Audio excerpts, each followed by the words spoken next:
రాత్రి భాను మేకల అనే వ్యక్తి ఒక లైవ్ చేశాను నా మీద. ఇది ఆ లైవ్ థంబ్నెయిల్ చదువుతున్నారా? జయరామయ్యకే సక్రమంగా పుడితే నిరూపించు, నీ భార్య వయస్సు ఎంత అని లైవ్ చేశాడు. ఈ లైవ్ను బట్టి, ఈ థంబ్నెయిల్ బట్టి మీకు ఇప్పటికే క్లారిటీ వచ్చి ఉంటుంది, లోపల కంటెంట్ ఏం ఉండి ఉంటుంది అని క్లారిటీ వచ్చి ఉంటుంది. ఏముండి ఉంటుంది? అంతా పర్సనల్గా, అంటే తల్లిదండ్రుల గురించి మాట్లాడితే, కుటుంబాన్ని గురించి మాట్లాడితే కృంగిపోతాడు, బాధపడతాడు. అలా మానసిక క్షోభకు గురి చేయాలి అనేటట్టుగా ఈ వ్యక్తి మాట్లాడినటువంటి లైవ్ అది. జయరామయ్య అంటే మా నాన్న, నాకు మా నాన్న అంటే పిచ్చి, ప్రాణం, ఇక దానికి పదం లేదనమాట. అంత ఇష్టం మా నాన్న అంటే. దేవుని తర్వాత ఈ భూమి మీద నాకు పిచ్చి ఎవడరా అంటే మా నాన్న. అంత హీరో ఆయన నాకు. నా ప్రసంగాల్లో చాలా సందర్భాల్లో మా నాన్న గురించి నేను జ్ఞాపకం చేసుకుంటూ ఉంటాను కదా. అంటే అంత ఇంపాక్ట్ ఉంటుంది ఆయన లైఫ్ నా మీద, ఆయన మాటలు, ప్రతిదీ, ఎవ్రీథింగ్. బహుశా మీకు కూడా అంతే. మన నాన్న మనకి హీరోనే కదా, మన తల్లిదండ్రులు మనకి హీరోసే. అయితే ఆ జయరామయ్యకి నువ్వు సక్రమంగా పుడితే నిరూపించనట్టుగా మాట్లాడాడు కదా. నేనేమి ఫీల్ అవ్వట్లే, నేనేం బాధపడట్లే. మా నాన్న నాకు ప్రాణం. కానీ మా నాన్ననేంటి ఇంత మాట అనేసాడు. ఇక లోపలికి వెళ్తే మీరు అసలు నమ్మరు. మా అమ్మనే ఏమన్నాడు అంటే, మీ అమ్మ కనుక నిజంగానే మీ నాన్నకే నిన్ను కని ఉంటే, ఎదురింటోడుకో, పక్కింటోడుకో, వెనకింటోడుకో, అలా పక్క బజార్లో వాడుకో, వాళ్ళకి కనకుండా మీ నాన్నకే కని ఉంటే అనేటువంటి మాటలు అన్నాడు. నేనేం బాధపడలే, నేను జస్ట్ అలా నవ్వుకుని వదిలిపెట్టేశాను. ఎందుకంటే ఆ వ్యక్తి అంటున్నది నన్ను కాదు, ఆ వ్యక్తి అంటున్నవి నాకేం తగలలేదు, నాకేం లోపలికి వెళ్ళలేదు. ఎందుకంటే నేను అర్థం చేసుకోగలను ఆ వ్యక్తి ఏ పరిస్థితిలో మాట్లాడుతున్నాడు, ఆ వ్యక్తి మానసిక పరిస్థితి ఏంటి, ఆ వ్యక్తి మెచ్యూరిటీ ఏంటి, లేదా ఆ వ్యక్తి సంస్కారం ఏంటి, ఇవన్నీ కూడా నేను అర్థం చేసుకోగలను. కాబట్టి నేను వాటిని సీరియస్గా తీసుకొని కోపపడ్డము, బాధపడ్డము ఇలాంటివి చేయదలుచుకోలేదు. మరెందుకన్నా ఈ వీడియో మాట్లాడుతున్నారు పట్టించుకోకపోతే అని అమాయకంగా మీరు ప్రశ్నిస్తే సమాధానం కాసేపట్లో వస్తుంది. ఈ వీడియో నేను ఎందుకు మాట్లాడుతున్నాను అంటే,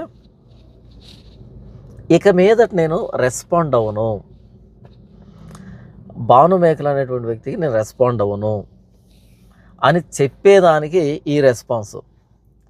ఎందుకంటే క్లారిటీ కావాలి, ఇటు నా సబ్స్క్రైబర్స్కి, అటు భాను మేకల్ని ఫాలో అవుతున్న వ్యక్తులకు కూడా క్లారిటీ కావాలి. ఎందుకంటే నేను మాట్లాడకపోతే తెలియదు కదా చాలామందికి.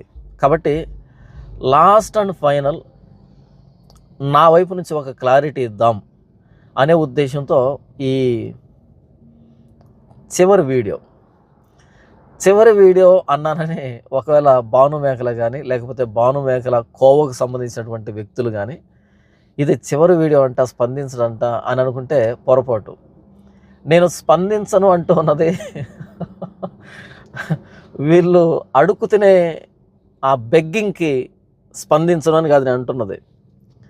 ఇలా నా మీద పర్సనల్గా మాట్లాడినప్పుడు ఆ పర్సనల్ అలిగేషన్స్కి, ఆ ఆరోపణలకి స్పందించను, ఎక్స్ప్లెనేషన్ ఇవ్వను, క్లారిటీ ఇవ్వను అనేదానికి చివరి వీడియో అని చెప్తున్నా తప్ప వీళ్ళని వదిలిపెడతాను అని కాదు.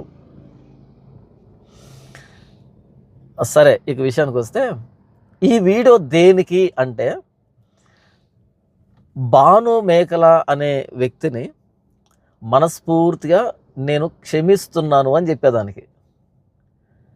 ఇక్కడి నుంచి ఇదిగో ఈ లోపల అంతరంగంలో నుంచి 0.1% కూడా ఆ వ్యక్తి మీద కోపం కానీ, ద్వేషం కానీ, ఏ విషయంలో మా నాన్నని అన్నాడు, మా అమ్మని అన్నాడు, నా కుటుంబాన్ని అన్నాడు, నన్ను పర్సనల్గా మాట్లాడుతున్నాడు అనే విషయంలో 0.1% కూడా గ్రడ్జ్ పెట్టుకోకుండా, కోపాన్ని పెట్టుకోకుండా, రివెంజ్ని లోపల పెట్టుకోకుండా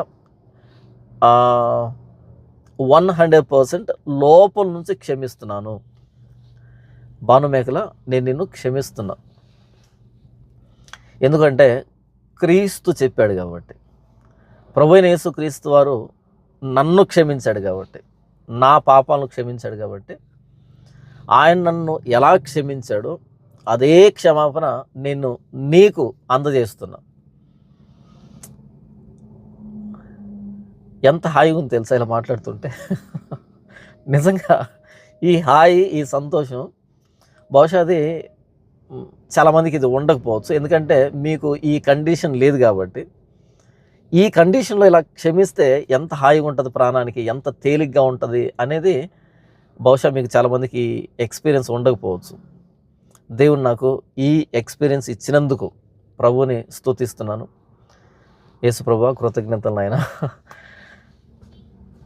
ఇకపోతే ఈ గడిచినటువంటి రోజులన్నింటిలో కేవలం వాక్యాన్ని బట్టి క్రైస్తవ్యాన్ని సంస్కరించడానికి, క్రైస్తవం మీద పడి దోచుకుంటున్నటువంటి వ్యక్తుల్ని ఎక్స్పోజ్ చేయడానికి, క్రైస్తవానికి చూపించి జాగ్రత్త, వీళ్ళు గొర్రెచర్మం వేస్తున్న తోడేళ్ళు అని నా వంతు నేను పోరాటం చేస్తున్నప్పుడు, ప్రభు పక్షాన, వాక్యం పక్షాన, క్రైస్తవ సంఘ క్షేమాభివృద్ధి కోసం, క్రైస్తవ సంస్కరణ కోసం, కేవలం దేవుని కోసం, నా తోటి క్రైస్తవుల కోసం అవగాహన కల్పించడానికి నేను పోరాటం చేస్తున్నప్పుడు, వాక్యం నిమిత్తం జనులు నా నామం నిమిత్తం మిమ్మల్ని నిందించి, హింసించి, మీ మీద అబద్ధముగా చెడ్డ మాటలల్లా పలుకున్నప్పుడు మీరు ధన్యులు అని క్రీస్తు చెప్పాడు కదా. సంతోషించి ఆనందించండి, మీ ఫలము పరలోకమునందు అధికమవుతుంది అని క్రీస్తు చెప్పాడు కదా. ఆ మాటని నేను రుచించాను. అంటే క్రీస్తు నామాన్ని ప్రకటిస్తున్నప్పుడు, క్రీస్తు కోసం మనం ప్రయాసపడుతున్నప్పుడు జనులు ఎలా నిందిస్తారు, హింసిస్తారు, అబద్ధముగా ఎలా చెడ్డ మాటలు మాట్లాడతారు అనేది నా అనుభవంలోకి వచ్చినప్పుడు, వాటిని అనుభవించి అందులో సంతోషించి ఆనందించేటువంటి ఆ లక్షణం అనేది నాకు అలవాటైంది. ఓహో, మనకంటే ముందున్నటువంటి ప్రవక్తలు కానీ, అపోస్తులు కానీ, దైవజనులు కానీ ఎదురైనటువంటి పరిస్థితులు ఇవేనేమో. ఒక విధంగా చెబితే వాళ్ళకంటే నేను బెటర్ పొజిషన్లోనే ఉన్నాను. ఎందుకంటే వాళ్ళను రాళ్లతో కొట్టి చంపారు, వాళ్ళని ఖడ్గంతో నరికి చంపారు, వాళ్ళని అగ్నికి ఆహుతి చేశారు, వాళ్ళని సముద్రంలో ముంచి చంపారు, వాళ్ళని తలక్రిందులుగా సిలువెక్కించారు, వాళ్ళని సలసల కాలుతున్న నూనెలో వేసి ఆ చర్మాన్ని ఒలిచారు, వాళ్ళని బల్లెంతో పొడిచారు. కానీ నన్ను అవేం చేయలేదు కదా. మాటలతో కొడుతున్నారు, మానసికంగా గాయమవుతుంది. కానీ వాళ్ళు మానసికంగా గాయపడ్డారు, భౌతికంగా గాయపడ్డారు అని ఒక విధంగా వాళ్ళకంటే బెటర్ పొజిషన్లో ఉన్నాను నేను అని సంతోషం. అదే సమయంలో వాళ్ళ వరుసలో ఉన్నాను అంటూ అదొక గర్వం, అతిశయం. కాబట్టి ఆ వచనాన్ని నేను ఎక్స్పీరియన్స్ అయ్యాను ఈ మధ్యకాలంలో. ఇప్పుడు నేను మిమ్మల్ని క్షమించినట్టుగా మీరు మీ శత్రువులను క్షమించండి అన్న క్రీస్తు మాటని, అందులో ఉన్న మాధుర్యాన్ని, మనకి కీడు కల్పించిన వాళ్ళు, మన నాశనాన్ని కోరుకున్న వాళ్ళు, మనల్ని అవమానించాలని ప్రయత్నం చేస్తున్న వాళ్ళు, మనల్ని 10 మందిలో ఆరడిపరచాలని ప్రయాసపడుతున్న వాళ్ళని ఇక్కడి నుంచి లోపల నుంచి క్షమించినప్పుడు ఎంత హాయిగా ఉంటుంది అనేటువంటి దాన్ని కూడా నేను అనుభవిస్తున్నా ఈ సమయంలో. అందుకు దేవుని స్తోత్రం. నిజంగా ఒకప్పుడు నేను ఇది కాదు, ఒకప్పుడు నా లక్ష్యం ఇది కాదు. కానీ ఇప్పుడు క్రీస్తును బట్టి, క్రీస్తు నన్ను క్షమించాడు కదా, కాబట్టి నేను ఇతరులను క్షమించాలి అని క్షమిస్తున్నప్పుడు చాలా బాగుంది, చాలా హాయిగా ఉంది. దేవుడు అలాంటి అనుభవాన్ని, ఇలాంటి నాకున్నటువంటి అనుభవాన్ని మీకు కూడా ఇవ్వాలి. మీ శత్రువులను కూడా మీరు క్షమించి చూడండి. ఇక్కడి నుంచి నోటి మాటతో కదా, నిజంగానే ఈ హాయి మీకు అప్పుడు అర్థమవుతుంది. ఇకపోతే ఈ భాను మేకర్ అనే వ్యక్తి కొన్ని వారాల క్రితం స్టార్ట్ చేశాడు నన్ను తిట్టడం ఇన్ ద సెన్స్ ఏంటంటే, లకారాన్ని ప్రయోగిస్తూ మా అమ్మని కొడక అంటూ బూతులు మాట్లాడాడు. అప్పుడు ప్రాణం నొచ్చుకుంది. అమ్మనంటే మనకి బాధే కదా, ప్రాణం నొచ్చుకుంది. తర్వాత ఫ్యామిలీని కూడా మాట్లాడాడు, ప్రాణం నొచ్చుకుంది. ఎందుకు ఇలా చెప్తున్నాను అంటే మీకు విషయం అర్థం కావాలి, అందుకని. ఓకే, అలా నొచ్చుకున్నప్పుడు ఇదేంటబ్బా నేను కుటుంబాన్ని అనేటట్టు చేస్తున్నాను, కుటుంబం బాధపడుతుంది కదా అని అనిపించి మోకరించాను, ప్రార్థన చేస్తున్నా దేవుడికి. ప్రభువా నాకు న్యాయం తీర్చు, నా వ్యాజ్యాన్ని అంగీకరించు, నేను నీ కోసం పని చేస్తున్నాను, నీ పక్షాన ఇదంతా చేస్తున్నాను, నీవు ప్రాణం పెట్టి సంపాదించిన సంఘం కోసం నేను ఇదంతా చేస్తున్నాను, నీకు తెలుసు ఈ విషయం.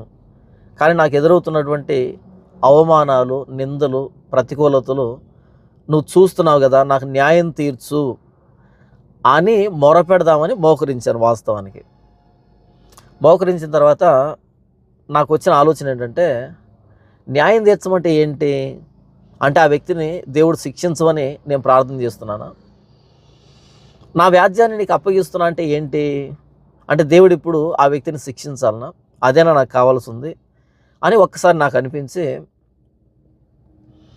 మరైతే నేను బైబిల్ను పాటిస్తున్నాను, క్రీస్తును ప్రేమిస్తున్నాను అనేదానికి అర్థం ఏంటి అని ప్రార్థన మార్చాను. ఏమని ప్రార్థన చేశానంటే, ప్రభువా నాకున్న మానవ బలహీనతను బట్టి, నేను మనిషినే కదా, నాకు ఎమోషన్స్ ఉంటాయి, కోపం ఉంటుంది, బాధ ఉంటుంది, నిరాశ ఉంటుంది, అసహనం ఉంటుంది, నాకు రకరకాల భావోద్వేగాలు ఉంటాయి కదా. ప్రభువా నేను మానవుడిగా బలహీనుడిని కాబట్టి నన్ను ఎవరైతే అవమానించాడో ఆ వ్యక్తిని మనస్ఫూర్తిగా క్షమించడానికి నాకు ఇప్పుడు మనసు ఇవ్వు అని ప్రార్థన చేశాను. నమ్ముతారు, నా ఫాలోవర్స్ నమ్ముతారు, ఎందుకంటే నేనేది అబద్ధం చెప్పను, అది మీకు కూడా తెలుసు కదా, నా వ్యతిరేకులకు కూడా తెలుసు. నేను ఒక మాట మాట్లాడానంటే నిజంగా దాన్ని నేను అనుభవిస్తేనే చెప్తాను, లేకపోతే చెప్పను దాన్ని. రైట్? ప్రభా నేను బలహీనుడిని, నాకు ఈ సమయంలో ఆ వ్యక్తిని క్షమించాలని లేదు, ఆ వ్యక్తి మీద ప్రతీకార ధోరణి ఉంది, కోపం ఉంది, కానీ నీవు నన్ను ప్రేమించావు కాబట్టి, నీవు నన్ను క్షమించావు కాబట్టి, నన్ను క్షమించమని చెప్పావు కాబట్టి, నేను మిమ్మల్ని క్షమించిన ప్రకారం మీరు కూడా మీ శత్రువులు క్షమించమని చెప్పావు కాబట్టి, మనస్ఫూర్తిగా ఇక్కడి నుంచి 0.1% కూడా గ్రడ్జ్ పెట్టుకోకుండా, రివెంజ్ లేకుండా, కోపం లేకుండా 100% ఇక్కడి నుంచి ఆ వ్యక్తిని క్షమించడానికి కావలసిన మనసు నాకు ఇవ్వు అని ప్రార్థన చేశాను. బహుశా 10 నిమిషాలు ఏమో ప్రార్థన చేశాను. 10 నిమిషాల తర్వాత లోపల ఒక ఎలాగైతే గలిలే సముద్రం మీద తుఫాన్ అంతా ఆగిపోయిన తర్వాత గలిలే సముద్రం నెమ్మలించిందో అలా ఒక నెమ్మది, ఒక ప్రశాంతత ఇక్కడ నెలకొంది. అప్పుడు ప్రార్థన చేశాను, ప్రభువా నన్ను మానసికంగా కృంగదీయడానికి, నన్ను సమాజంలో ఆరడిపరచడానికి, నన్ను ఒక తప్పుడు వ్యక్తిగా చూపించడానికి, నేను ఎవరి మీద అయితే కౌంటర్ వీడియోలు చేశానో వాళ్ళు వాక్య వ్యతిరేకమైన పనులు చేస్తూ ఉంటే మిమ్మల్ని అడ్డు పెట్టుకొని వ్యాపారం చేస్తున్నారు పరిచర్యని, అలాంటి వాళ్ళ ఆమోదం పొందడానికి, అలాంటి వాళ్ళ సానుభూతి పొందడానికి నా మీద ఇలాంటి ఆరోపణలు చేస్తున్నటువంటి ఆ వ్యక్తిని, భాను మేకర్ అనే వ్యక్తిని నాయన క్షమించు, నా గురించి తెలియక మాట్లాడుతున్నాడు, క్షమించు, ఆ వ్యక్తి కుటుంబాన్ని దీవించు, ఆ వ్యక్తి పిల్లల్ని, ఆ వ్యక్తి కుటుంబాన్ని, ఆ వ్యక్తి సర్కిల్ అంతటిని దీవించు ప్రభువా, నిజాన్ని తెలుసుకోవడానికి సహాయం చేయి, నిజాయితీగా బ్రతకడానికి సహాయం చేయి అని దేవుణ్ణి క్షమాపణ అడిగాను. ఇక్కడ నుంచి లోపల నుంచి అడిగాను ఆ వ్యక్తి పక్షాన. ఇది ఎప్పుడు కొన్ని వారాల క్రితం చెప్తున్నాను. అప్పుడే క్షమించేశాను ఆ వ్యక్తిని.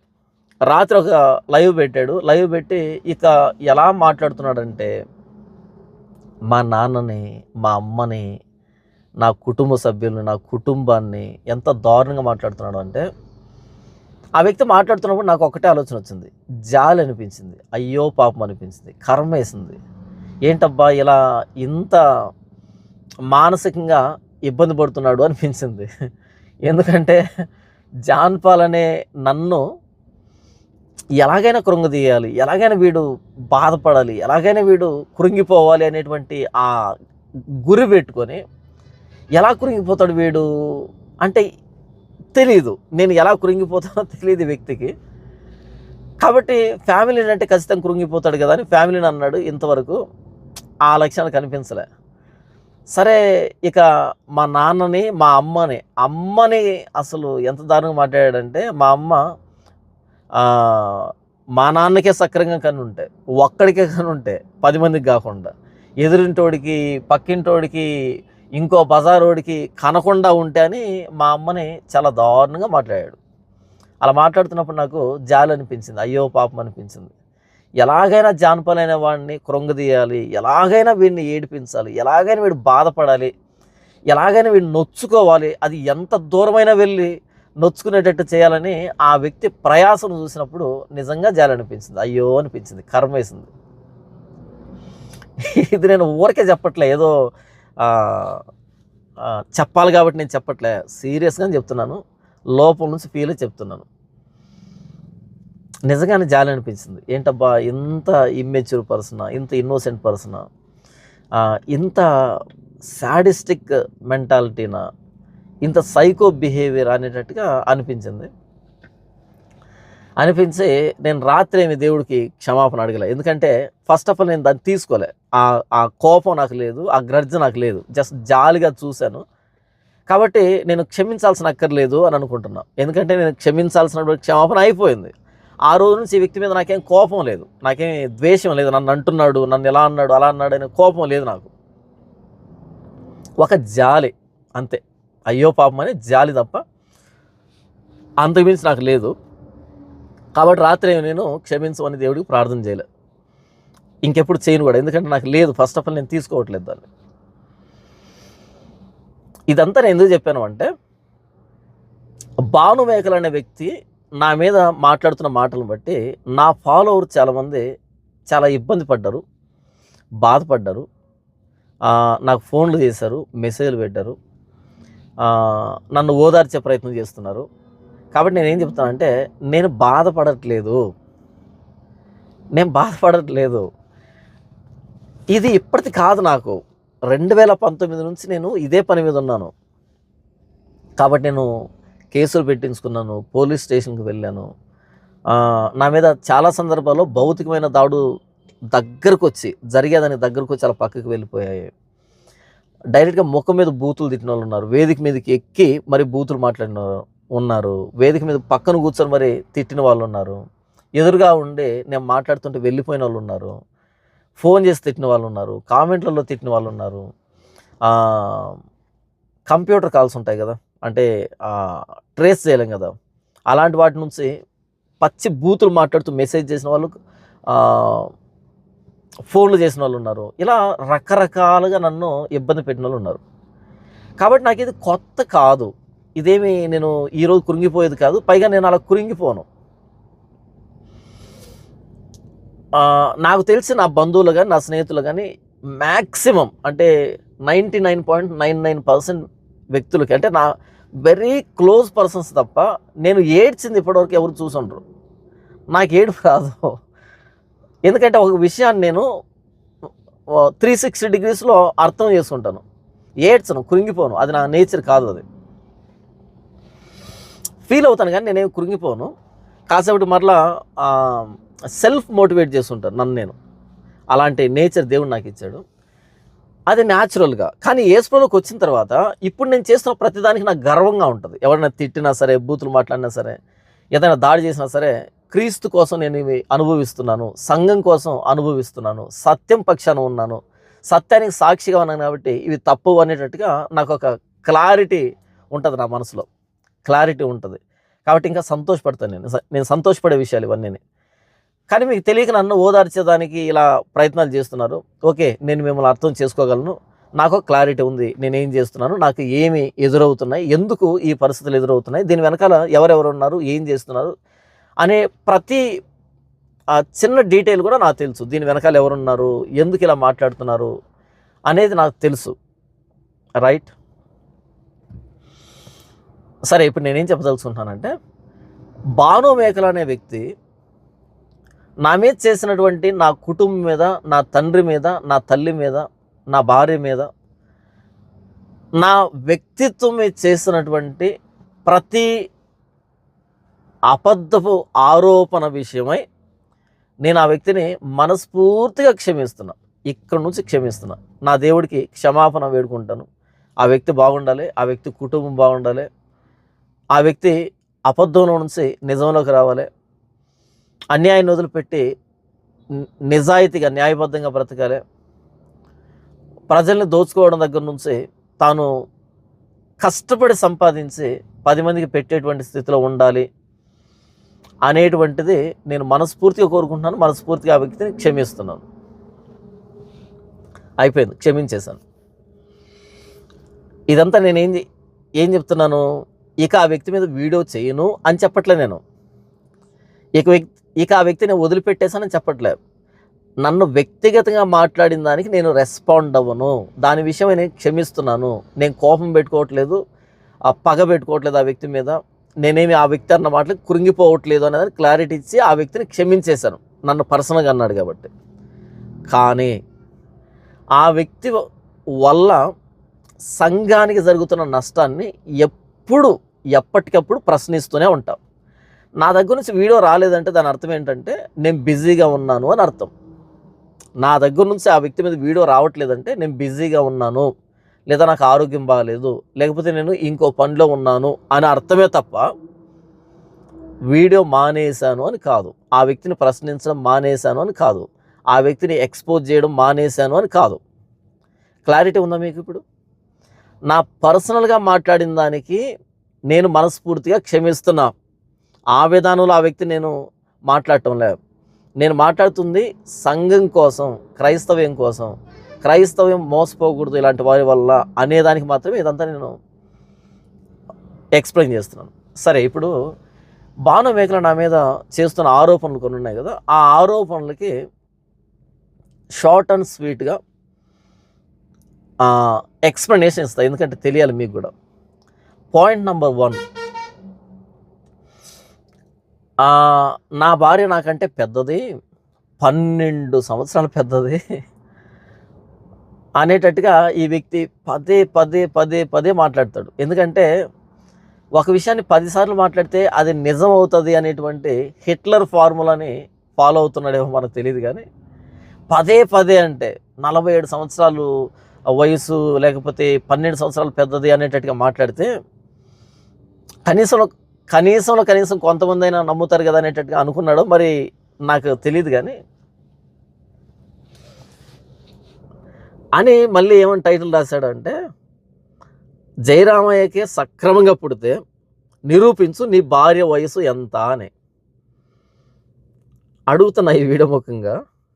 భాను మేకల, నువ్వు ఇంటర్మీడియట్ చదివావు, ఇంటర్మీడియట్ వరకు చదివావు, అంతకుమించి చదవలేదు. అయితే పాస్ అయ్యావా, ఫెయిల్ అయ్యావా? ఒకవేళ పాస్ అయితే చదివి పాస్ అయ్యా, లేకపోతే చిట్టీలు ఏమైనా పెట్టావా? నా భార్య వయసు నాకంటే 12 సంవత్సరాలు పెద్దది అన్నప్పుడు ఎవరు నిరూపించాలి, నేనా అన్నటువంటి నువ్వా? చెప్పు. నా వయసుని సోషల్ మీడియాలో పెట్టావు, ఇదిగో ఆధార్ కార్డు ఇది, పాన్ కార్డు ఇది పెట్టావు కదా. అలాగే నా భార్య పాన్ కార్డు, ఆధార్ కార్డు పెడితే సరిపోతుంది కదా. జనాలు పక్కన పెట్టుకుని ఓహో జాన్పాల్ వయసు ఇది, ఈవిడ వయసు ఇది అని చూస్తారు కదా. నన్ను నిరూపించంటావేంటి? అంటే నీకు కౌంటర్ ఇవ్వడం కానీ, ప్రశ్న అడగడం కానీ తెలీదా? ఎక్కడ చదువుకున్నావు అసలు? ఇప్పుడు నీ భార్య వయసు ఎంత నిరూపించన్నావు కదా, నేను ఎందుకు నిరూపిస్తాను నా భార్య వయసుని? నాకు తెలియదు నా భార్య వయసు. ఇప్పుడు నీ భార్య నీకంటే 12 సంవత్సరాలు పెద్దది అన్నావు. ఆ 12 అనే నంబర్ ఎక్కడి నుంచి వచ్చింది నీకు? నా డేట్ ఆఫ్ బర్త్ పక్కన పెట్టుకోవాలి, తన డేట్ ఆఫ్ బర్త్ కూడా పక్కన పెట్టుకొని అప్పుడు ఆ డిఫరెన్స్ని బట్టి చెప్పచ్చు. ఇప్పుడు నా డేట్ ఆఫ్ బర్త్ నీ దగ్గర ఉంది, ఎందుకని? నా ఆధార్ కార్డు పాన్ కార్డు ఉన్నాయి కాబట్టి. అదే నీ ఫ్రెండ్ సాఫ్ట్వేర్ ఉన్నాడు కదా, ఆ అబ్బాయి దగ్గర తీయించావు కదా, ఓకే, ఆ అబ్బాయి ఫోన్ నెంబరు అబ్బాయి పేరు కూడా నా దగ్గర ఉన్నాయి. కానీ నేనంత సంస్కారహీనుడిని కాదు. ఏం భాను మేకల, నీ ఫ్రెండ్ సాఫ్ట్వేర్ ఉన్నాడే, ఆ అబ్బాయి కదా ప్రతిదీ నీకు తీసిచ్చేది. ఆ అబ్బాయి పేరు ఆ అబ్బాయి నంబర్ కనుక ఇచ్చాననుకో, నువ్వు ఎవరెవరైతే పాన్ కార్డులు ఆధార్ కార్డులు తీయించావో వాళ్ళకి ఇచ్చాననుకో, మిగతా వాళ్ళకి తీసావు కదా వాళ్ళకి ఇచ్చాననుకో, ఏం జరుగుతుంది ఒకసారి జస్ట్ ఇమాజిన్ చేయి. కానీ నేను చేయనులే, ఎందుకంటే నేను క్షమించేస్తాను. నేను నా పర్సనల్గా నువ్వు ఎంత హాని చేసినా నేను క్షమించేస్తాను. కానీ ఇదేంటంటే సమాజానికి క్లారిటీ కోసం మాత్రమే. నేను ఇవ్వండి, నేను అలాంటి లక్ష్యం కలిగిన వాడిని కాదు. జస్ట్ నాకు ఎంత తెలుసు నీ గురించి అనేదానికి మాత్రమే హింట్ ఇది, అంతే, అంతమించి ఇంకేం కాదు. సాఫ్ట్వేర్ ఉన్నాడు కదా నీ ఫ్రెండ్, వాడి చేత ఇవన్నీ చేయిస్తున్నావు, రైట్? ఏం చెప్తున్నాను నేను? నీ భార్య నీకంటే 12 సంవత్సరాలు పెద్ద అని నువ్వు అంటున్నావు. ఇక ఈ పకోడి ఉన్నాడు, వాడు అంటాడు 5 సంవత్సరాలు పెద్ద అంటున్నాడు. ఇంకొంతమంది ఏంటంటే పెద్ద అంటున్నారు, ఇంకొంతమంది ఏంటంటే 7 సంవత్సరాలు పెద్ద, 3 సంవత్సరాలు పెద్ద, 2 సంవత్సరాలు పెద్ద, ఈ విధానంలో మాట్లాడుతున్నారు కదా.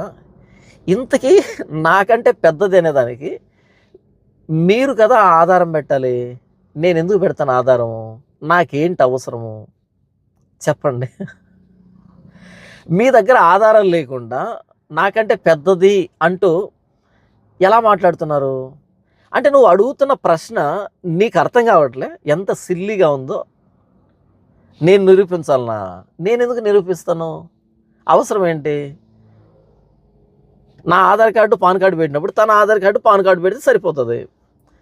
ఫర్ ఎవర్ కైండ్ ఇన్ఫర్మేషన్, నా ఆధార్ కార్డులో ఉండేటువంటి నా డేట్ ఆఫ్ బర్త్ ఏదైతే ఉందో అది నాది కాదు.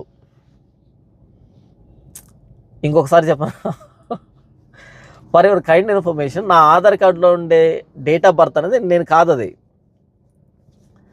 నాకు ఇప్పుడు ఆ డేట్ ఆఫ్ బర్త్ కంటే 2 years పెద్ద, నేను 2 years ముందు నేను. కాకపోతే ఆ డేట్ అనేది నాకు మా చెల్లికి సేమ్ ఒకటే ఉంటుంది. నాది 90 ఉంటే తను 91 ఉంటుంది. సేమ్ ఒకే డేట్ మా నాన్న రాయించాడు. దానికి ఒక రీజన్ ఉంది, ఒక రీజన్తో రాయించాడు. అవి రెండు ఒరిజినల్ కాదు. నా చెల్లి డేట్ ఆఫ్ బర్త్ వేరు, నా డేట్ ఆఫ్ బర్త్ రెండు కంప్లీట్గా వేరు. కాకపోతే ఒకే నంబర్ని మా నాన్న వ్రాయించాడు. దానికి ఒక డిఫరెంట్ రీజన్ ఉంది. అది సమాజానికి పనికొచ్చేది కాదు, అది డిఫరెంట్ వేరే రీజన్ ఉంది. అంటే నా డేట్ ఆఫ్ బర్త్ కూడా నీకు తెలియదు, అది మ్యాటర్. ఓకే, కాబట్టి నేను ఏం చెప్తున్నాను అంటే, నీ భార్య వయసు ఎంత అని నన్ను అడిగినప్పుడు 12 సంవత్సరాలు పెద్ద అనేటువంటి మాట ఇన్వాలిడ్ కదా, నీకంటే పెద్దది అనే మాట ఇన్వాలిడ్ కదా. ఎందుకంటే ఎంత నువ్వు నన్ను అడిగినప్పుడు నీకు తెలియదనే కదా. నీకు తెలిస్తే కనుక అది పెట్టు, సమాజానికి చూపించు. తెలియదు నీకే ఇన్ఫర్మేషన్ తెలియదు నా గురించే. ఎందుకంటే నా గురించే ఇన్ఫర్మేషన్ ఎవరికి తెలియదు, ఎవరికి తెలియదు. నువ్వు ఎవరిని అడిగినా తెలియదు, ఎంతమందిని అడిగినా తెలియదు. సీరియస్గా చెప్తున్నాను, నువ్వు ఎంతమందిని అడిగినా నీకు ఇన్ఫర్మేషన్ తెలియదు నాది, అది పరిస్థితి. కాబట్టి ఏం మాట్లాడుతున్నావు అంటే, అక్క అక్క అంటూ ఏదో 3 సంవత్సరాలు నువ్వు భోజనం భలే వండుతావు, గిలే వండుతావు, ఏదో మాట్లాడావు కదా. ఒరే స్వామి, ఎవరు చెప్పారు నీకు ఈ మాటలన్నీ? ఎక్కడి నుంచి వచ్చి ఈ మాటలన్నీ? ఎవరు చెప్పారు ఈ మాటలు? ఎక్కడి నుంచి వచ్చి ఈ మాటలన్నీ? అంటే జస్ట్ ఒక ఆరోపణ వేసేద్దాం, అది నిజమో కాదో జనాలకు తెలియదు కదా అనేటట్టుగా నువ్వు మైండ్ గేమ్ ఆడుతున్నావు, నాకు అర్థమైంది. కానీ ఇవన్నీ అబద్ధాలు. ఓకే, ఇవన్నీ అబద్ధాలు. సరే ఈ విషయం పక్కన పెట్టేస్తే, అంటే ఈ వయసు గురించి, ఎందుకంటే నువ్వు ప్రూవ్ చేయాలి, నేను కాదు ప్రూవ్ చేయాల్సింది. నేను ఎందుకు ప్రూవ్ చేస్తాను? నేను అడగాలి తిరిగి, ఒరే నాయనా నువ్వు నిజంగా నికార్సైనడు అయితే నువ్వు ప్రూవ్ చేయరా అని అడగాలి నేను. కానీ నేను అడగను, ఎందుకంటే వద్దు, నాకు అనవసరం అది ఆ టాపిక్. ఇకపోతే మా అమ్మని అన్నావు చాలా మాటలు, no problem, no problem, okay. నాన్న అన్నావు, నో ప్రాబ్లం, నేను క్షమిస్తున్నాను. ఇకపోతే ఈ కారు ఎలా వచ్చిందని అడుగుతున్నావు పదే పదే, ఈ కారు ఎలా వచ్చిందని. ఎలా వచ్చింది ఈ కారు? నువ్వే కదా చెప్పాలి, నేను ఎలా చెప్తాను? ఇప్పుడు ఈ కారు ఎలా వచ్చింది, ఈ షర్ట్ ఎలా వచ్చింది, ఇవన్నీ నేనెందుకు చెప్తాను? నువ్వే కదా చెప్పాలి. ఇదిగో ఇలా వచ్చింది, ఈ కారు అనేది పలానా వ్యక్తులు తీయించారు, అది పెట్టేసే సోషల్ మీడియాలో. నేను వద్దన్నానా? దేవుడా, కారు ఎలా వచ్చింది అంటున్నావు. అసలు నేను కారు ఎప్పుడు కొన్నాను? ఇదే మాట అభినయ్ దర్శన్ అడిగాడు, నేను చెప్పాను ఈ కారు ఎప్పుడు కొన్నాను, ఎక్కడ కొన్నాను, ఈ కారు నంబర్ ఎంత, దీని రేట్ ఎంత చెప్తే ఒక 5 ప్రశ్నలు అడిగాను, ఇలాంటివి సింపుల్గా. ఈ కారు తీసుకొని వెళ్ళిపోరా అన్న. నీకు కూడా సేమ్ ఛాలెంజ్. ఈ కారుకు సంబంధించిన 5 డీటెయిల్స్ చెప్తే ఈ కారు తీసేసుకొని వెళ్ళిపో, అంతే. ఈ కారు ఎలా వచ్చిందంటే కొనుక్కుంటే వస్తుంది. ఎలా వస్తుంది కారు? కొనుక్కుంటే వస్తుంది కారు. ఓకే, అయిపోయిందా? నా కష్టార్జితంతో కొనుక్కున్నది, నా కష్టార్జితంతో కొనుక్కున్నది. ఓకే. నంబర్ 3, నీ కారులోకి ఫ్యూయల్ అలా వస్తుంది అని అన్నావు. ఎలా వస్తుంది ఫ్యూయల్? డబ్బు ఇస్తారు కదా ఫ్యూయల్ వేస్తారు. ఆ డబ్బు గురించి కాదు, నీవు ఫ్యూయల్ మెయింటైన్ చేయడానికి, ఇంత కారు మెయింటైన్ చేయడానికి అంత ఫ్యూయల్ ఎలా వస్తుంది అని అంటే, నేను మీటింగ్కి వెళ్తాను. ఉదాహరణకి ఒక వ్యక్తి నన్ను మీటింగ్ పిలిచారు, 20,000 రూపాయలు కానుక ఇచ్చాడు అనుకో, 10,000 రూపాయలు ఫ్యూయల్కి పోతుంది, 10,000 రూపాయలు నా కానుక. 30,000 ఇచ్చాడు అనుకో, లాంగ్ అనుకో, 15,000 ఫ్యూయల్ పోతుంది, 15,000 నాకు మిగులుతుంది. లేకపోతే 10,000 ఇచ్చారనుకో, 10,000 ఫ్యూయల్గా పెట్టేసుకుంటాను, నేనేమి ఉంచుకోను. లేదు కొంతమంది కానుక ఇవ్వరు అనుకో, నాకు ఎవరైనా కానుక వేస్తారు కదా, నాకు కానుక వేస్తారు, నాకు ఫోన్ చేస్తారు, నాకు కానుక వేస్తారు. ప్రతిరోజు నా వాక్యాన్ని వింటున్న వాళ్ళు ఖచ్చితంగా నాకు కానుక వేస్తారు. అన్న మీ వాక్యం వింటున్నా, ఇదిగోండి అన్న మా కానుక, మీరు మా పాస్టర్ అనేటట్టుగా ఇస్తారు. అది నేను ఫ్యూయల్కి వాడుకుంటాను, నా ఖర్చులు వాడుకుంటాను. ఇందులో పెద్ద రహస్యం ఏముండదు. నేను మీటింగ్కి వెళ్తున్నప్పుడు మీటింగ్కి కానుక ఇస్తారు, ఆ కానుకలో ఫ్యూయల్కి వాడతాను, మిగిలింది నా జేబులో పెట్టుకుంటాను. లేదా నా వీడియోలు చూస్తున్న వాళ్ళు నాకు సపోర్ట్ చేస్తారు, నాకు అమౌంట్ పంపిస్తారు, నేను ఫ్యూయల్కి వాడతాను, నా ఖర్చులు పెట్టుకుంటాను. ఇందులో రహస్యం ఏముండదు. సో ఫ్యూయల్ గురించి వచ్చేసిందా. ఇక నంబర్ 4, నువ్వు ఎవరిని కానుక అడగవు కదా, నువ్వు ఇంత ఎలా మెయింటైన్ చేస్తున్నావు? ఓకే, మంచి ప్రశ్నే. నేను ఎవరిని కానుక అడగను, ఇస్తే నేను తీసుకున్నాను, ఇప్పుడు చెప్పలే. నేను అడగను, నోరు తెరిచి నా కానుక ఇవ్వండి అని అడగను, నేను మోటివేట్ చేయను. కానీ నాకు ఇచ్చినప్పుడు తీసుకుంటా కదా, నాకు అలా వస్తుంది అమౌంట్. ఇందులో రహస్యం ఏంటి? నేను అడగను కానీ ఇస్తారు కదా. నేను పని చేస్తున్నానబ్బా, పనివాడు జీతానికి పాత్రుడు, కళ్ళము తొక్కుచున్న ఎద్దు మూతికి చిక్కం పెట్టకూడదు, మందను కాచి మంద పాలు త్రాగని వాడెవడు అనే మాటలు బైబిల్లో రాయబడ్డాయి కదా. మీరు ఆత్మ సంబంధమైన వాటిని వారికి విత్తుతూ ఉన్నప్పుడు వారు భౌతికమైన వాటిని ఇవ్వాలి అని బైబిల్లో చెప్పబడింది కదా. వాక్యోపదేశం పొందేవాడు వాక్యాన్ని ఉపదేశించేవాడికి సమస్త పదార్థాల్లో మంచి పదార్థాలు ఇవ్వాలని రాయబడింది కదా. కాబట్టి నాకు కానుక ఇస్తారు, దాంతోనే ఇంత మెయింటైన్ చేస్తున్నాను. ఇందులో రహస్యం ఏముంటుంది. ఇకపోతే నంబర్ 5, 19 సెంట్లు భూమిని కబ్జా చేసావు కదా అనే మాట మాట్లాడుతున్నావు. అసలు కబ్జా అంటే ఏంటి? కబ్జా చేయడం ఏంటి? కబ్జా చేసేవాడు ఇలా ఉంటాడు, నలాగా ఉంటాడు. సరే, నేను 19 సెంట్లు కబ్జా చేశాను అనే నిరూపణ ఏదైనా ఉంటే ఎవరి దగ్గరైనా సరే ఒక 2 నిమిషాలు వీడియో చేయిస్తే, ఆ భూమి ఇచ్చిన ఆయన దగ్గర, దేవుడా నాకు నవ్వు వస్తుంది నేను ఊహిస్తూ ఉంటే, ఆ భూమి ఇచ్చిన ఆయన దగ్గర ఈ వ్యక్తి నన్ను మోసం చేసి భూమి తీసుకున్నాడు అని కనుక ఒక్క మాట అనిపిస్తే, ఆన్ ది స్పాట్ ఆ చర్చి ఇల్లు మొత్తం అంతా నీకు ఇచ్చేస్తా, అంతే. తీసేసుకో, ఇది ఆన్ ది రికార్డు ఉంది, అంతే, తీసేసుకో. అయితే నీకు తెలియని విషయం ఏంటంటే, అది 19 సెంట్లు కాదు, 18 సెంట్లు. 19 కాదు, 18 సెంట్లు. అయితే ఆయన నాకు ఇచ్చింది 18 సెంట్లు మాత్రమే కాదు, 6 ఎకరాలు ఆయన నాకు ఇచ్చాడు. అయితే నేను కట్టింది 18 సెంట్లలో. మొత్తం 6 ఎకరాల భూమి అది. 6 ఎకరాల భూమి అయితే ఆయనకు చాలా భూమి ఉంది. అయితే సేవకని ఆ 6 ఎకరాల భూమి, అది ఎందుకంటే మెయిన్ రోడ్డు పక్కనే ఉంటుంది కాబట్టి అక్కడ ఇచ్చాడు ఆయన. ఆయన చెప్పింది ఏంటంటే, ఈ మొత్తం 6 ఎకరాలు తీసుకో, ఈ మొత్తం 6 ఎకరాలు నీ ఇష్టం వచ్చినట్టు వాడుకో, కానీ ఇప్పుడు స్టార్ట్ చేస్తున్నా కాబట్టి ఇది డెవలప్ కావడానికి టైం పడుతుంది. ఇప్పుడు స్టార్ట్ చేస్తున్నా కాబట్టి డెవలప్ కావడానికి టైం పడుతుంది. అప్పుడు 3-4 వచ్చేవాళ్ళు చర్చికి, అంతే, 3-4 అంతే.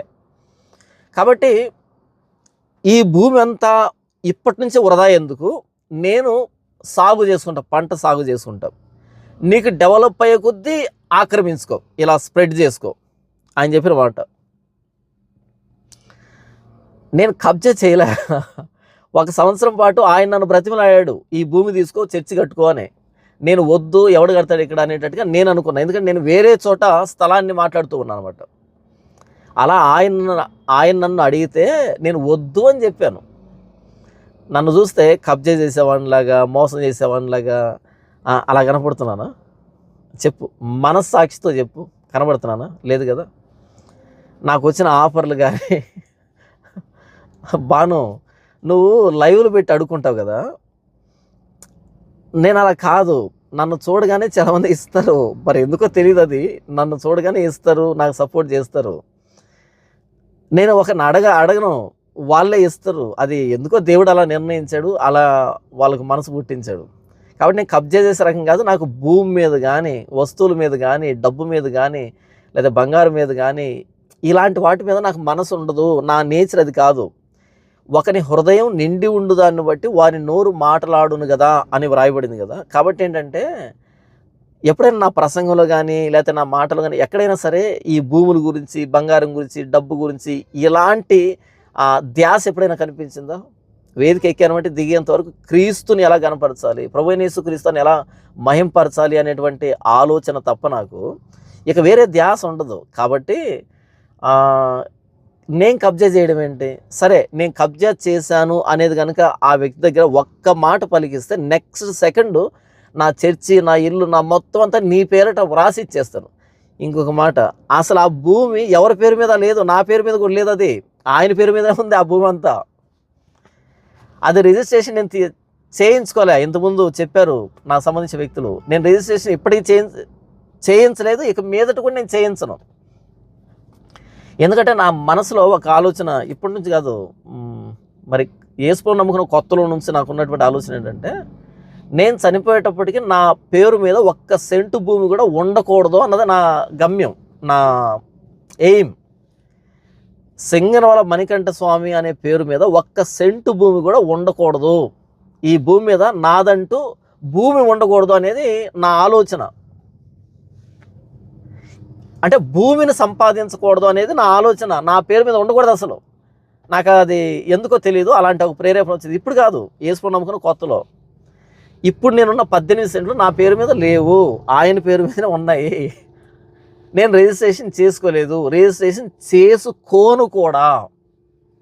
ఓకే, దానికి డిఫరెంట్ రీజన్స్ ఉన్నాయి. అది నేను చెప్పాను కదా, నా పేరు మీద ఏది ఉండకూడదు. నాకు చాలామంది సలహాలు ఇచ్చారు, అన్న అలా ఎలా అన్న, ఈరోజు సంబంధాలు బాగున్నాయి కదా, ఒకనొక రోజు భవిష్యత్తులో సంబంధాలు చెడిపోతే అప్పుడు అర్ధాంతరంగా మీరు పోవాల్సి వస్తుంది కదా అని అంటే, లక్షణంగా వెళ్తాను. నా మెంటాలిటీ మీకు సరిగ్గా తెలియదులే కానీ లక్షణంగా వెళ్తాను. ఈరోజు ఎంతవరకు పరిచర్య జరగడానికి ప్రభు అవకాశం ఇచ్చాడు, రేపు వద్దనుకుంటే తీసేస్తాడు, అంతే. అంతమించి ఆ భూమిని ఆదా చేసుకోవాలి ఈ టైపు నాకు ఉండదు. ఆయన కూడా అనలే, తెలుసు ఆయనకు నేనేంటో తెలుసు, నేను ఆయనకు తెలుసు, ఇద్దరం తెలిసిన వాళ్ళమే. అంటే ఆ మనసు ఒకే మనసు కాబట్టి. సో 19 సెంట్లు కాదు, 18 సెంట్లు. అది కబ్జా కాదు, ఆయన దేవుని సేవకు ఇచ్చినటువంటి దానం. అది దేవుని సేవకి ఇచ్చినటువంటి దానం. అది దేవుని సేవకి. నా పేరు మీద లేదు, నా పేరు ఉండదు కూడా, భవిష్యత్తులో కూడా చేసుకొని నేను, అది ఆయన పేరు మీద ఉంది. అది మొత్తం ఆయన ఇచ్చింది 6 ఎకరాలు. అయితే ప్రస్తుతానికి 18 సెంట్లు కట్టాను, నా దగ్గర డబ్బు లేక. అది విషయం. ఇంకేం ఆరోపణలు చేశాను నా మీద?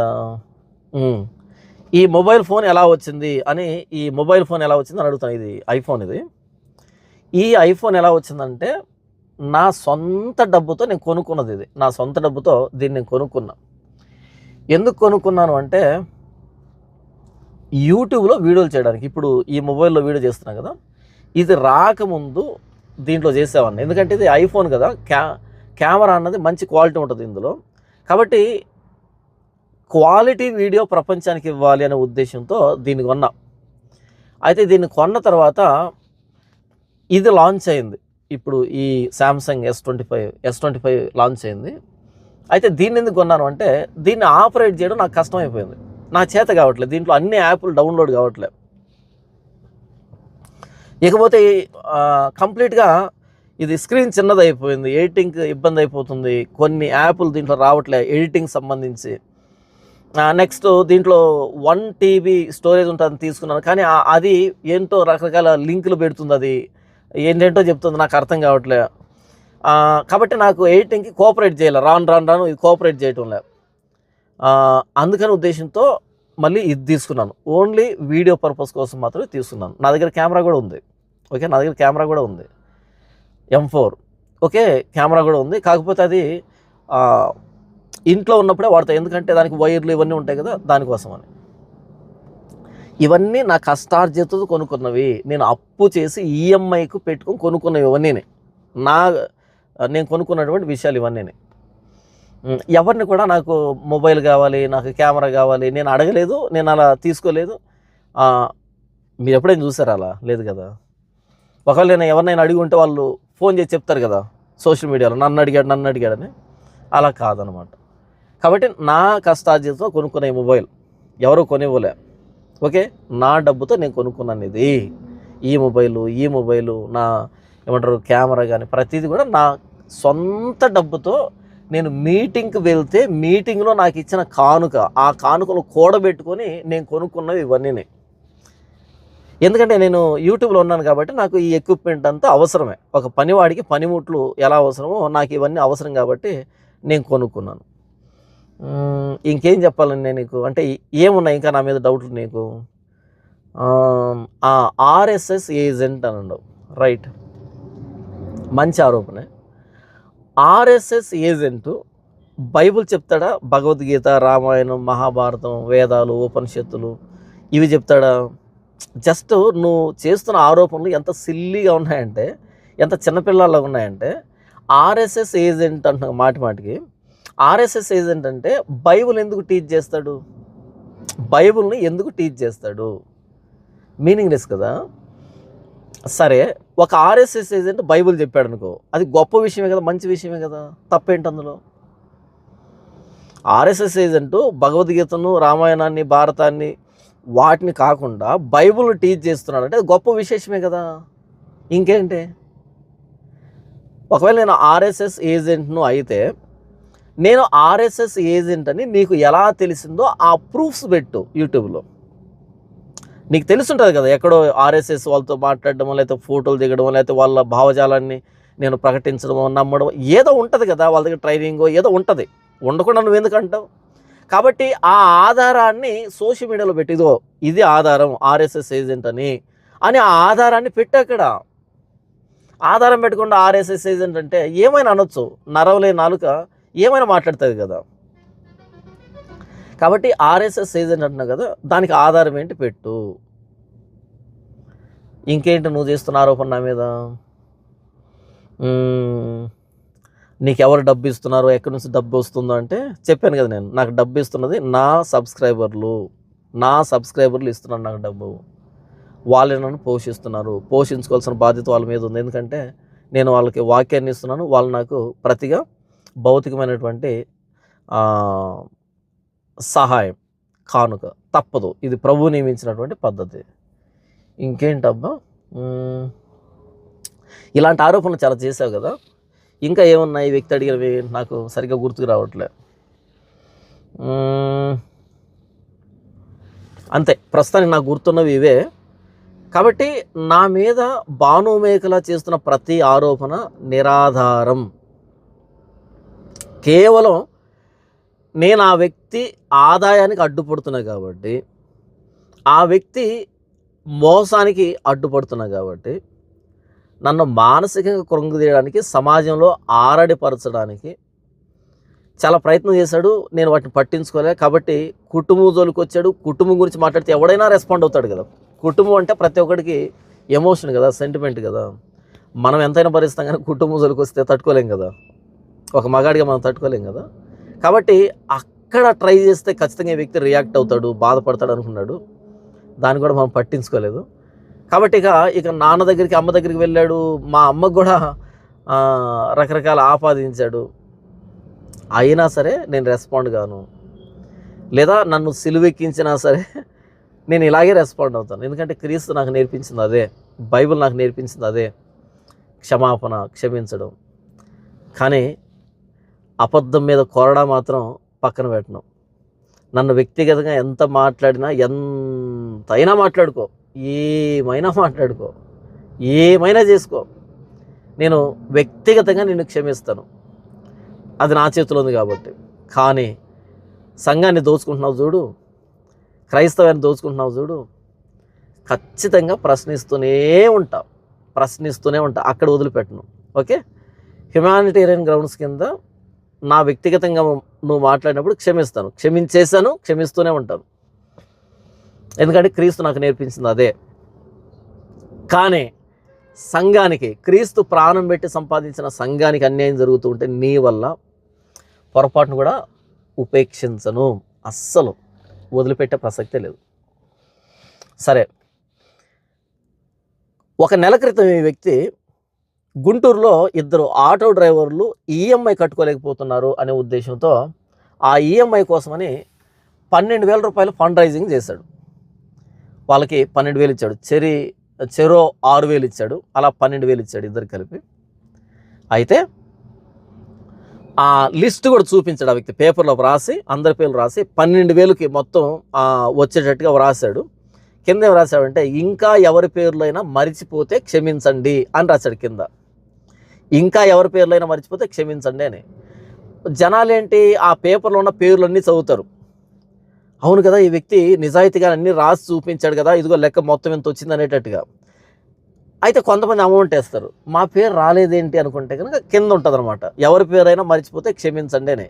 ఓహో, నా పేరు మర్చిపోయాడని ఈ వ్యక్తి, నా పేరు మర్చిపోయాడని ఈ వ్యక్తి, నా పేరు మర్చిపోయాడని ఈ వ్యక్తి. ఎందుకంటే తెలియదు కదా, నేను ఇచ్చింది మీకు తెలియదు, మీరు ఇచ్చింది నాకు తెలియదు, ఎక్కడెక్కడ ఉంటాం. కాబట్టి నా పేరు మిస్ అయిందంట్లేని ఆ మరిచిపోతే క్షమించండి అనే దాంట్లో ఎంతమంది మిస్ అయిపోయారు అంటే, ఇక్కడ ఆ వ్యక్తి చూపించింది 12,000 మొత్తం వచ్చింది ఆ వీడియోకి. ఒక్కరోజు నేను మాట్లాడుతున్నాను, మొత్తం అంతా కాదు, ఇప్పటికి ఉంది వీడియో. అది 87,000 రూపాయలు, అక్షరాల 87,000 రూపాయలు వచ్చింది.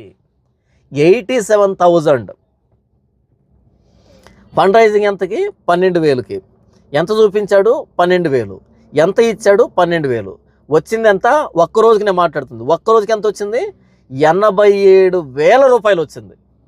మీకు అర్థమవుతుంది ఏం జరిగిందో? 75,000 రూపాయలు జేబులోకి వెళ్ళిపోయాయి. చెప్పాడా? చెప్పలే. ఇలాంటివి ఎన్ని వీడియోలు ఉన్నాయి ఆ వ్యక్తి ఛానల్లో? ఎన్నున్నాయో. అలా ఏంటంటే ఈజీగా సంపాదించేదానికి అలవాటు పడ్డాడు. ఇకపోతే ప్రతిరోజు ఫోన్ కాల్లో ఆ వ్యక్తి సంపాదించేది 30,000. ప్రతిరోజు 30,000, 25,000 నుంచి 30,000. ఫోన్ చేసిన ప్రతి ఒక్కరిని డబ్బు అడుగుతాడు. నేను సామాజిక సేవ చేస్తున్నాను, డబ్బు పంపించండి అన్నప్పుడు ఖచ్చితంగా మినిమం 5,000 స్టార్ట్ చేస్తారు కదా. అలా రోజుకి ప్రతిరోజు 25 నుంచి 30,000 సంపాదిస్తాడు.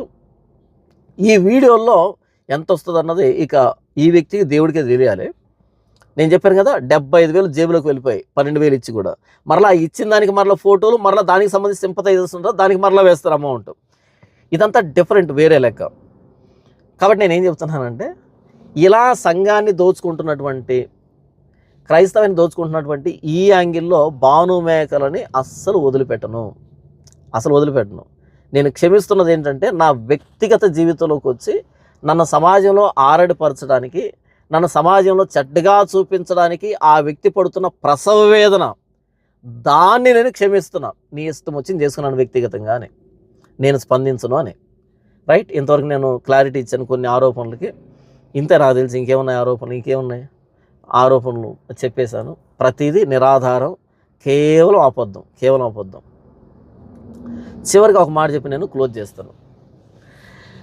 ఈరోజు జాన్ పాల్ అనే వ్యక్తి ఇలా ఇంత ధైర్యంగా ఉండడానికి కారణం ఏంటి అంటే,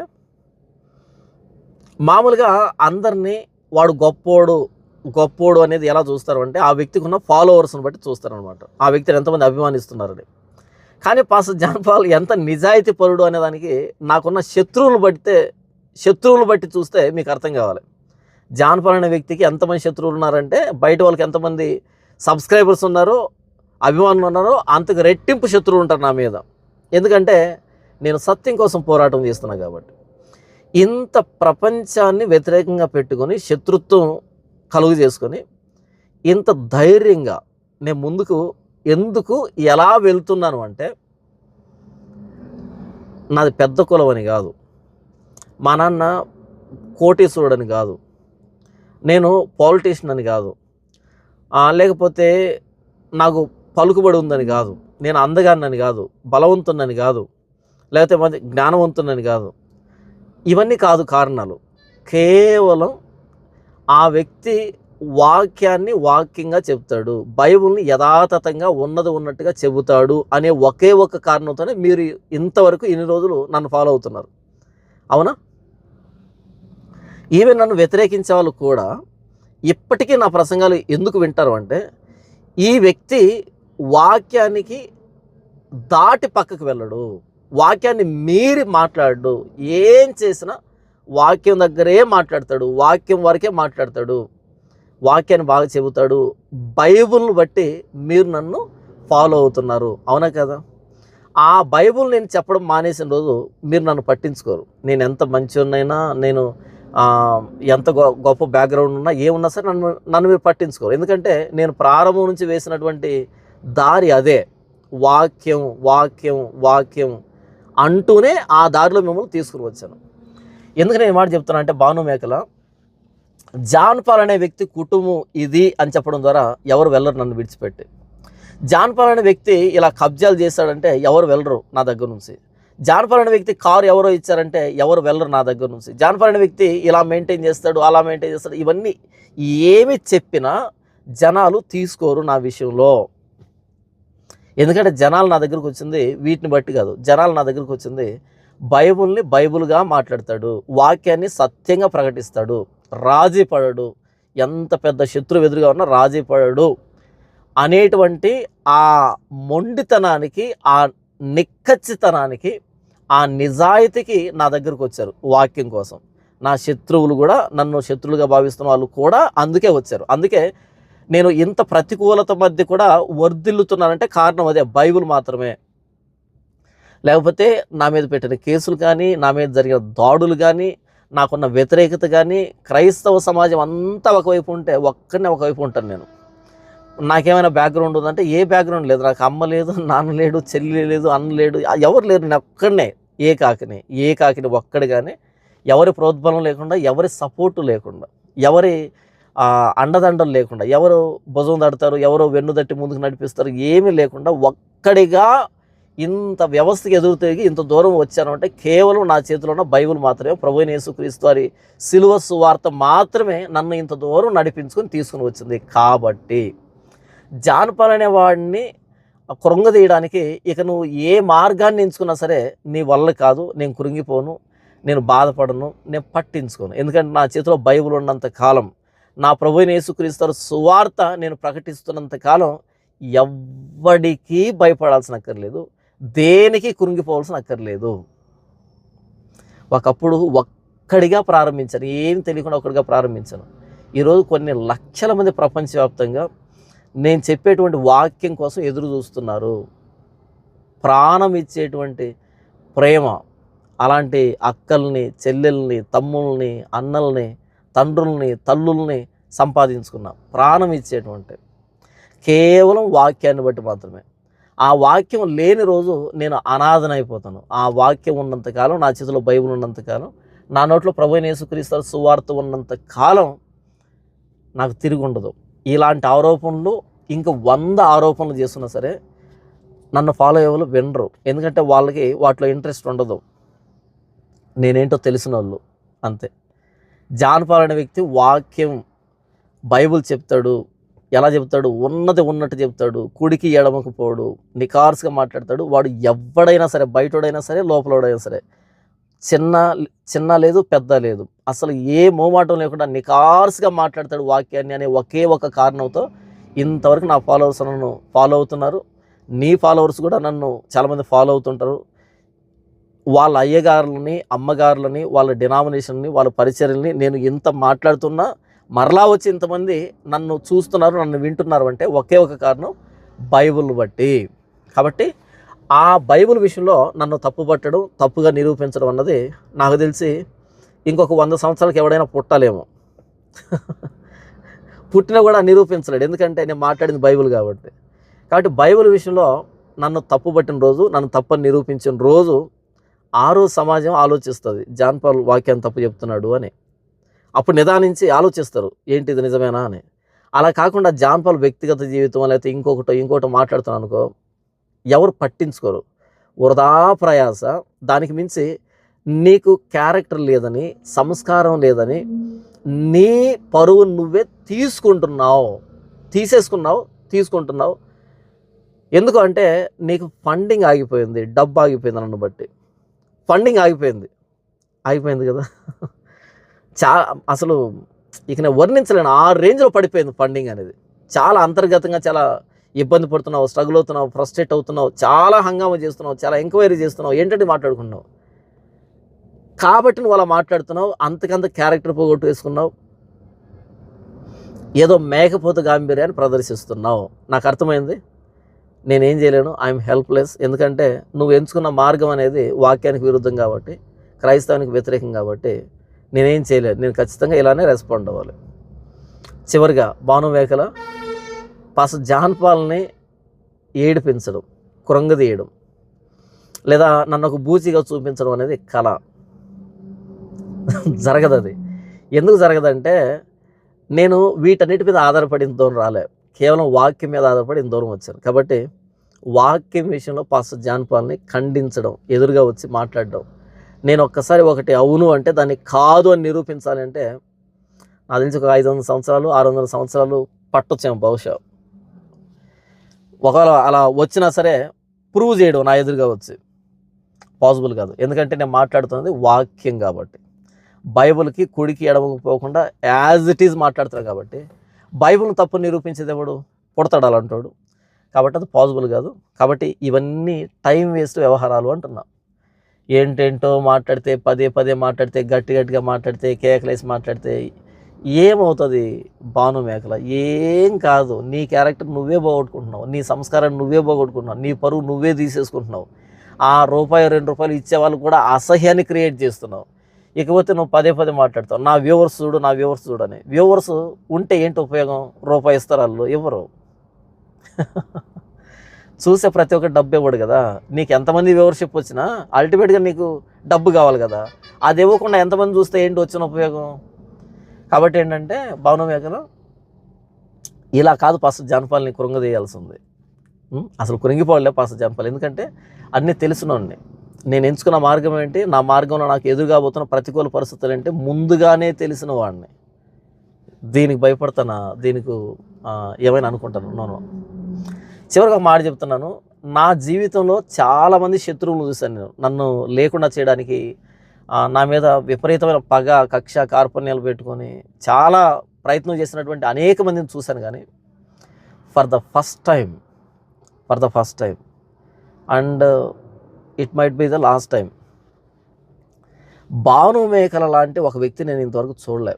ఇంత సంస్కారహీనుణ్ణి, ఇంత కుయుక్తిపరుణ్ణి, ఇంత పగ, స్వార్థం, అసూయ, ద్వేషం పెట్టుకునేటువంటి ఒక వ్యక్తిని లేకుండా చేయడానికి ఎంత దూరమైనా వెళ్ళేటువంటి ఒక మానవ రూప మృగాన్ని ఫస్ట్ టైం చూస్తున్నా. ఇలాంటి వ్యక్తి నేను ఇంతవరకు చూడలేదు. అసలు ఈవెన్ ఇమాజినేషన్ కూడా చేయలేదు నేను. యేసులో నమ్ముకున్నారు అంటే ఉంటాయి, ఆ విలువలు ఉంటాయి అనేటట్టుగా అనుకున్నాను. కానీ ఇలాంటి అసలు ఏమని పలకలు, ఆ పదాలు కూడా నాకు రావట్లేదు. ఇంతటి దిగజారుడు స్వభావం కలిగిన వ్యక్తిని ఇప్పటి వరకు నేను చూడలే. ఫర్ ద ఫస్ట్ టైం చూస్తున్నాను. అండ్ ఈ వ్యక్తి లాస్ట్ అనుకుంటున్నాను నేను. అంటే నా అభిప్రాయాన్ని చెప్తున్నాను. నేనేమి ఆ వ్యక్తి మీద కోపంతో చెప్పట్లేదు. ఆ వ్యక్తి ఒరిజినల్ నేచర్ ఇదే. ఇకపోతే భాను మేకల ఆ వ్యక్తికి నేను ఇచ్చే సలహా ఏంటంటే, భాను మేకల ఇది నువ్వు బయటకు ఒప్పుకోకపోయినా సరే లోపల అంతరంగం చెప్తుంది కదా, నువ్వు పట్టుకున్నది అబద్ధాన్ని, నేను పట్టుకున్నది నిజాన్ని. నీవు మనుషుల పక్షాన మాట్లాడుతున్నావు, మనుషులు వెనకేసుకొచ్చి మాట్లాడుకుంటున్నావు. నేను ప్రభువైన యేసుక్రీస్తు సువార్త పక్షాన ప్రతినిధిగా మాట్లాడుతున్నా. నీవు ప్రవీణ్ పగడాల గారి మరణం మీద ఆధారపడి బ్రతుకుతున్నావు. నేను ప్రభువైన యేసుక్రీస్తు పునరుద్ధానం మీద ఆధారపడి బ్రతుకుతున్నా. నీది అబద్ధం, నాది నిజం. నీది అన్యాయం, నాది న్యాయం. నీది వాక్య వ్యతిరేకమైనటువంటి పోరాటం, సమాజాన్ని దోచుకునేటువంటి పోరాటం ఉన్నది. నేను వాక్యాన్ని స్థాపించడానికి, క్రైస్తవ్యాన్ని కాపాడడానికి నీలాంటి గొర్రెచర్మం వేసుకున్న తోడేల బారి నుంచి చేస్తున్న పోరాటం ఇది. నువ్వు ఎంత మాట్లాడినా, నువ్వేం చేసినా, నువ్వు ఎలా బిహేవ్ చేసినా విజయం, విక్టరీ నాదే. ఎందుకంటే నేను నిలవబడింది నిజం పక్షాన్ని కాబట్టి, బైబిల్ పక్షాన్ని కాబట్టి, ప్రభువైన యేసుక్రీస్తు సువార్త పక్షాన్ని కాబట్టి. అబద్ధానికి ఆయుష్ తక్కువ, ఆడంబరం ఎక్కువ. నిజానికి మరణం ఉండదు, నిజానికి మరణం ఉండదు, అయితే ఆడంబరం కూడా ఉండదు. కాబట్టి లైవ్లు పెట్టి పదే లైవ్లు పెట్టి గట్టిగా కేకలేసి బూతులు మాట్లాడి, కుటుంబాల గురించి మాట్లాడి, తల్లిదండ్రుల గురించి మాట్లాడి, వ్యక్తిత్వాన్ని గురించి మాట్లాడి, అలా మాట్లాడితే ఎక్కువ మంది చూస్తున్నారు అనేటట్టుగా మాట్లాడితే ఈరోజు నీకు నీ సబ్స్క్రైబర్ల దగ్గర నుంచి నీకు అది రావచ్చు, సానుభూతి రావచ్చు, లేకపోతే ఆ సపోర్ట్ రావచ్చు. కానీ నిలకడగా ఉండదు అది. ఒకనొక రోజు జనాలకి విసుగు వచ్చేస్తుంది, జనాలు చేత్కరించుకుంటారు. కాబట్టి అబద్ధాన్ని పట్టుకున్నవాడు ఇప్పటి వరకు చరిత్రలో గెలిచినట్టు లేదు. పాస్టర్ జాన్ పాల్ పట్టుకున్నది నిజాన్ని, నీవు నమ్ముకున్నది ప్రవీణ్ పగడాల గారి మరణాన్ని, నేను నమ్ముకున్నది ప్రభువైన యేసుక్రీస్తు పునరుద్ధానాన్ని. చూద్దాం ఎవరు గెలుస్తారో ఈ యుద్ధంలో ఎవరు గెలుస్తారో. అయితే ఈ యుద్ధంలో నన్ను గెలవడానికి నువ్వు ఎంచుకున్నటువంటి వ్యక్తిగత హననానికి పాల్పడేటువంటి ఆయుధాలు ఉన్నాయే, వాటన్నిటి విషయంలో నేను నిన్ను క్షమిస్తున్నా, మనస్ఫూర్తిగా క్షమిస్తున్నా. కానీ నీ దోపిడీ విషయంలో, నీ అన్యాయం విషయంలో, అక్రమం విషయంలో, బైబిల్ వ్యతిరేకమైన కార్యక్రమాల విషయంలో, క్రైస్తవానికి నువ్వు చేస్తున్న ద్రోహం విషయంలో నిన్ను వదిలిపెట్టేదే లేదు, అస్సలు వదిలిపెట్టేదే లేదు. అర్థమైందనుకుంటా నేనేం మాట్లాడాను సేపు. పర్సనల్గా క్షమిస్తున్నా, కానీ సంఘం పరంగా అస్సలు క్షమించను. ఎప్పటికప్పుడు ఎండగడుతూనే ఉంటా. నేను వీడియో చేయలేదంటే బిజీగా ఉన్నానని అర్థం, నేను వీడియో చేశానంటే ఖాళీగా ఉన్నా అని అర్థం, అంతే. ఇప్పుడు కూడా చూడండి, రోడ్డు పక్కన ఆపుకొని వీడియో మాట్లాడుతున్నా, అది విషయం. కాబట్టి ఈ వ్యక్తి మాట్లాడుతున్న వ్యక్తిగత దోషణలకి నేనేం బాధపడట్లేదు, నాకు అన్నీ తెలుసు కదా. ప్రభువు కోసం, సంఘం కోసం, వాక్యం కోసం, క్రైస్తవ క్షేమాభివృద్ధి కోసం నేను ఇలాంటి దోషణల్ని, ప్రతికూల పరిస్థితులను ఎదుర్కోవడానికి సిద్ధంగా, సంతోషంగా ఉన్నా. ఇది నా భాగ్యంగా భావిస్తున్నా. సత్యం చెప్పడానికి నేను చెల్లిస్తున్న క్రయముగా భావిస్తున్నాను, సంతోషపడుతున్నాను. చివరిగా భాను మేకల, నేను నిన్ను మనస్ఫూర్తిగా క్షమిస్తున్నా, ఇక్కడి నుంచి క్షమిస్తున్నా, లోపలేం పెట్టుకోలే, జెన్యూన్గా క్షమిస్తున్నా. దేవుడు నిన్ను దీవించాలి, దేవుడు నిన్ను సత్యంలోకి తీసుకొని రావాలి, దేవుడు నిన్ను రక్షించాలి, నీ కుటుంబాన్ని దేవుడు కాపాడాలి. God bless you. Thank you.